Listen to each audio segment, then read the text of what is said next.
Hi everyone, welcome back or welcome to my channel. My name's Lizzie and today I have a little bit of a sewing haul for you. Now I haven't got very many bits and these have all been purchased over quite a long period of time, probably about 6 weeks or maybe even longer. But I have had a few new bits come into my sewing collection and I thought you'd like to see them.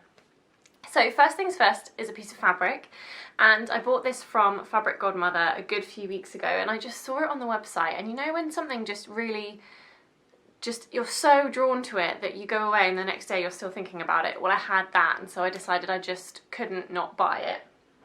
I'm gonna kind of hold it up in a bit of a funny way because it is almost finished actually, what I'm gonna make with it, but I don't want to show you the finished article yet. I'll show you when it's done. But this is what the fabric looks like. So it's this amazing like yellowy orangey print on a white background, and according to the Fabric Godmother website it's a Fabric Godmother own fabric, like designed by Fabric Godmother, and apparently it's inspired by, or a copy of, I'm not sure, of some Italian 1970s wallpaper, and I just think it's amazing. And also I have seen that Eloise has made something with this fabric, and also Emily of Self Assembly Required has also made something out of this fabric, and it just looks, that both of their makes just, I was like, wow. These aren't necessarily colours I would usually go for. I would usually really steer clear away of anything with too much white in it because I'm just so fair and I don't know, I just don't always feel very comfortable wearing white. But I think with the right sort of makeup and the right rest of the outfit, could work. Now, to tell you a bit more about what I'm going to make with it, or what I'm halfway through making with it, I'll tell you about the next thing that I purchased. So as you know, we are in the midst of the coronavirus, and so that makes it a little bit harder to get hold of paper patterns. There are a lot of independent fabric shops that are still shipping like physical goods. But this particular pattern I had my eye on actually was a PDF anyway, and it doesn't come as a paper pattern. And I'll put it up on the screen because it's probably easier than like holding printed instructions up at you. But it is the By Hand London Eloise dress. Now I've had my eye on this for a really long time, kind of since it came out, which I think must have been last summer, because it came out, I guess, I mean I'm just assuming here, I don't know, but I'm assuming that it was probably a little bit of an unfortunate coincidence that it came out, I think, at a very similar time as the Tilly and the Buttons indigo dress. They are different, but they're quite similar because they're loose fitted dresses with like long sleeve options, with ruffle options. The By Hand London Eloise dress is quite a bit like longer than the Tilly and the Buttons dress. The Tilly and the Buttons indigo is like the waist is much, you've sort of got a seam much higher, whereas the Eloise dress from By Hand London is much more of like a dropped waist where you hit that first seam for like ruffles to be added, or there's an even longer version. But they're quite similar, and so I think probably quite a lot of people have ended up making the indigo and maybe overlooking the Eloise dress, but I love the Eloise dress. I also am really inspired by the Tilly and the Buttons indigo, but I haven't purchased that because for me the Eloise dress comes first in my like sewing desires. And I think it could be a really good wardrobe gap filler for me. Now, I may be sat here in a t-shirt, but I promise you as soon as this video is over I will be probably putting on a big cozy jumper or a cardigan or something, because I like to be covered up. I don't like to have my arms out. I get cold really easily. I'm quite like, I run cold, and yeah, I like to have my arms covered up, and I think that the Eloise dress could be a really good way for me to wear like a nice top or a nice dress in like the springtime or maybe even the autumn time when it's not really hot but it's also not cold, to wear something that's not just like a jumper, like still feel stylish, still feel like I've made an effort, still feel like I look nice, but actually I'm comfortable because I've got like, I'm covered up, I've got like a high neck and long sleeves, and then I can let the fabric and the ruffles and everything else do the talking. So that is what this is going to be. I've only got 2 meters of fabric though, because the fabric was quite expensive. Oh yeah, I didn't tell you about the details of the fabric actually. It's a viscose crepe and it was £8 per half metre, so I bought 2 meters for £32. It's 100% viscose. So I'm going to make the short version because I have no option, because the pattern calls for loads of fabric, like 3+ meters, 4+ meters, depending on which version. So I'm gonna have to be a bit creative and probably shorten it quite a bit, but I'll let you know how that goes once I've finished it. The second pattern that I purchased, another PDF, and actually I was a bit disappointed because I think I figured out that this pattern only now comes as a PDF, but it's a Tilly and the Buttons pattern, so actually a lot of her patterns are paper patterns, and I would have much preferred to have it as a paper pattern. I don't like stick cutting and sticking with PDFs, but anyway, I bought the Ariel skirt. This is an oldie but a goodie from Tilly and the Buttons in my opinion, and I've been wanting to figure out what to make with this fabric for such a long time. This was another Fabric Godmother purchase, but I purchased this fabric at least 2 years ago, if not 3 years ago, and it's a faux suede. It's absolutely delicious. It's so lovely and soft, and I just so wanted it to be the perfect little mini skirt.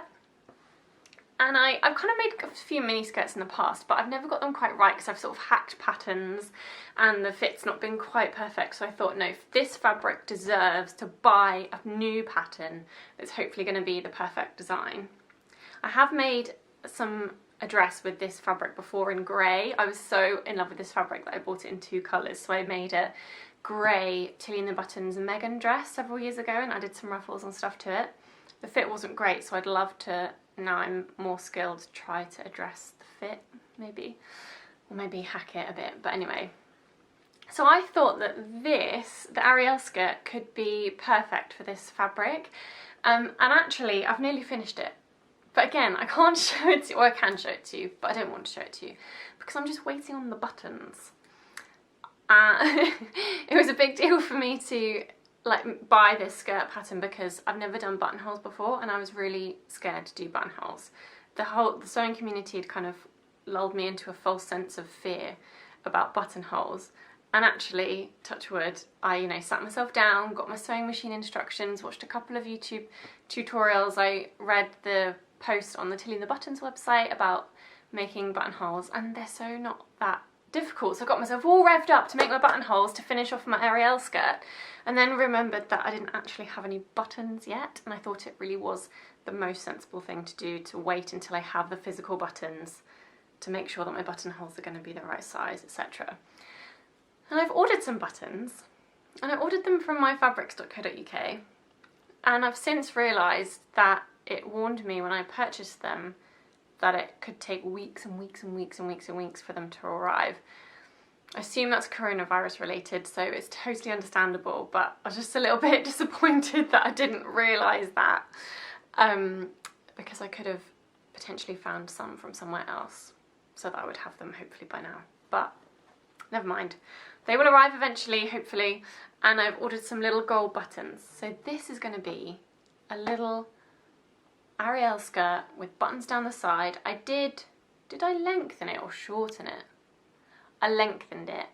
But anyway, I'll tell you all about the details of how I've made it when it's finished.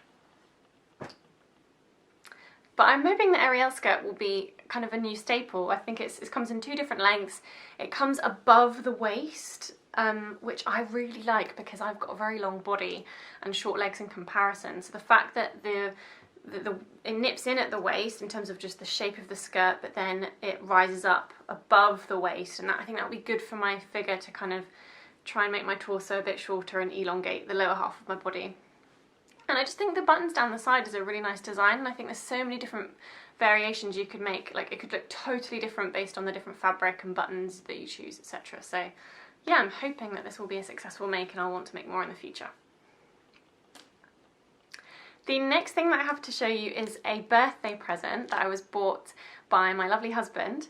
I've experienced a lockdown birthday, which lots of us are, and it was a little bit strange, but it was really nice. I took the day off work and I just did sewing, and my husband had put up balloons and he'd ordered the most incredible cake that was delivered from Rubies of London, which is like a vegan gluten-free bakery, and it was the most delicious chocolate cake with like lavender coloured icing infused with lavender, and it had like raspberry and vanilla cream and stuff in it. It was amazing.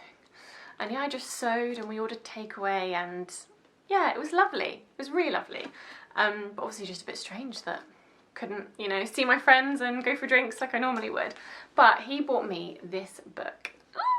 I'm so late to the party with this, but I really try not to jump on the bandwagon with things when they're released. I try and wait until I'm really like ready to use them and sew with them. And this is the named Breaking the Pattern book. So it's written by the two girls, Sarah and Laura Hooter, sorry if I'm mispronouncing that, who are the two women behind Named Clothing, the pattern brand. And I've been coveting some of the patterns in this book for so long. It's got so many gorgeous patterns, and I just love that their aesthetic is quite clean, minimalistic, simplistic. I think of it as quite classic. They don't use that many like prints and stuff in their samples. Everything's quite simple, and that's, I think, more what my aesthetic is, or what I kind of try to have my aesthetic to be. It's really easy in the sewing community to get wrapped up in all the beautiful prints. But actually, I think I'm just not that much of a print person. Like on other people, I see all these beautiful, you know, floral dresses, rifle paper company, all the rest of it. Gorgeous, but it's just not me. But this is just really good inspiration for me. Now, the things I'm most excited about making, firstly, where is it? So these, okay, there's like one pattern, there's several patterns, but they all have like extensive variations. So there's this, which is the Selena dress, jumpsuit and tops. That's one of the images in the book, and that's the dress. But the same pattern, and I really want to make the dress because, again, long sleeves, I can wear it and not feel like I'm overly exposed. It's got the most beautiful like tie detail on the front. I think it'll be quite easy to fit, hopefully. But this same pattern also comes, oh, like look at that, it's just gorgeous. The imagery in the book is just stunning. But it also comes as this most amazing jumpsuit where the legs, there's like slits in the legs. I just think that is the most elegant thing ever. And so this is all this same pattern, the Selena. It also comes as a top, and I've seen several people make it on Instagram, and I just think it could be a real wardrobe staple for me. What I really love about this book is that they write in it what the samples are made of, as in the fabrics, because still for me the biggest challenge is getting the fabric choice right for that garment. Like, you know, having the right structure, the right weight, the right amount of drape, especially as I order a lot of my fabrics online, so it's quite hard to get that right when you're ordering online. But this tells me that like that, let me find the page again, what am I like?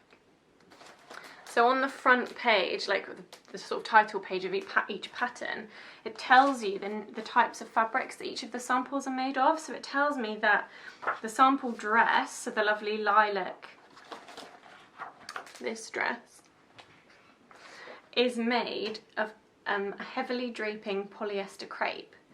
The jumpsuit is made of a luxurious wool crepe, and the top is made of a practical cotton shirting. So that just helps me out so much when I'm fabric shopping, because if I'm really, really inspired by one of the samples, then I can look for a fabric that is the same type of fabric. Obviously, I'd probably go for different colours or whatever, but I just find that a huge help, and I'm really looking forward to getting stuck into this.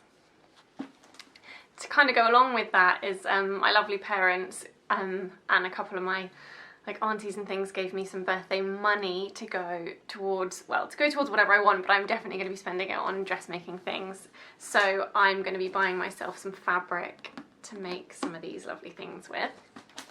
And then last but not least, my mum and dad bought me something that I'd sort of mentioned that I was interested in, and that is the Stitch Sisters Overlocking class. Now, for any of you that don't know, the Stitch Sisters have online classes that you can purchase, and at the moment I think they're still all half price, sort of as a kind of gift to the community in the current situation with us all being in lockdown and everything. So it was usually £30 and it was reduced to just £15, so I think that's quite a bargain. And I haven't started it yet, but you can see through like the contents, and there's quite a lot of content in the course. Basically, I'm just rubbish with my overlocker. I've had it for a good while now and I do use it all the time, but I just don't really understand how to change the tension. You know, I can rethread it and stuff, but yeah, I just don't really know how to use it to its full potential. And I definitely don't really know what to do when the tension messes up and I'm kind of winging it. So I thought to do the course will hopefully really help me to nail the use of my overlocker and, yeah, as I said, get the full use out of it. So there you have it. That is everything that I wanted to share with you today. So I've got my gorgeous fabric from Fabric Godmother, 2 PDF patterns, the Named Clothing Breaking the Pattern book, and the Stitch Sisters overlocker class. I'd love to hear from you from the comments below on whether you guys have done any shopping since lockdown or whether you've been abstaining. I'm definitely going to be doing some fabric shopping with my birthday money. And yeah, give this video a thumbs up if you enjoyed it. Subscribe if you'd like to see more of my videos. I'm going to be doing my best to keep up with Me Made May this month, so I'll put my Instagram handle in the description box below if you'd like to go and follow me on Instagram. And I'll see you next time. Bye!